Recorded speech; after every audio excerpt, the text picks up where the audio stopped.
د افغانستان کورنیو چارو وزارت لومړي مرستیال مولوي محمد نبی عمري خوست ولایت کې د نوي والي معرفت غونډې پر مهال خپلو خبرو کې ویل چې د افغانستان اسلامي امارت مسؤلینو د خپل هیواد د یوې لویشتې پر سر له هیڅ هیواد سره معامله نه ده کړې او نه به یې وکړي. ښاغلي عمري د بګرام هوایي ډګر په ذکر کولو سره وویل چې په هیواد کې د بهرنیو هیوادونو نظامي حضور ورته د منلو نه دی او په دې اړه دې خلک له منفي فکرونو څخه تیر شي.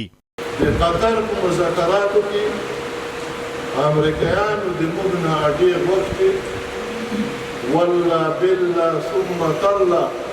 چې که یو حرف هم چا د هغې سره مه کوي،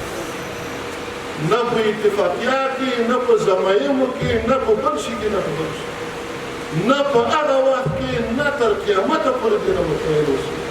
همدارنګه ښاغلي عمري خپلو خبرو کې د پاکستاني طالبانو یا ټي ټي پي او نورو ډلو په هکله وویل چې افغانستان کې هیڅ کله داسې یوه ډله یا فرد وجود نه لري چې د بهرنیو هیوادونو پر ضد دې له افغان خاورې څخه ګټه پورته کړي. د همدارنګه خپلو خبرو کې د افغانستان او پاکستان ترمنځ تاوتریخوالو ته په اشارې سره وویل چې اسلام آباد د دې تاوتریخوالي ته د دوام له ورکولو ډډه وکړي او له عقل څخه دې کار واخلي، ځکه د ده په وینا د کړکېچ دوام به د دغه هیواد پر زیان تمام شي. څومره تحلیل چې کوو، څومره فکر چې کوو، داسې معلومیږي چې د افغانستان هغه پخوانۍ خاوره چې دوی ته ورپاتې ده، فرضي کرښه په منځ کې تېره شوې ده، الله تعالی یو سبب دې ته جوړوي چې هغه لاسته راوړي.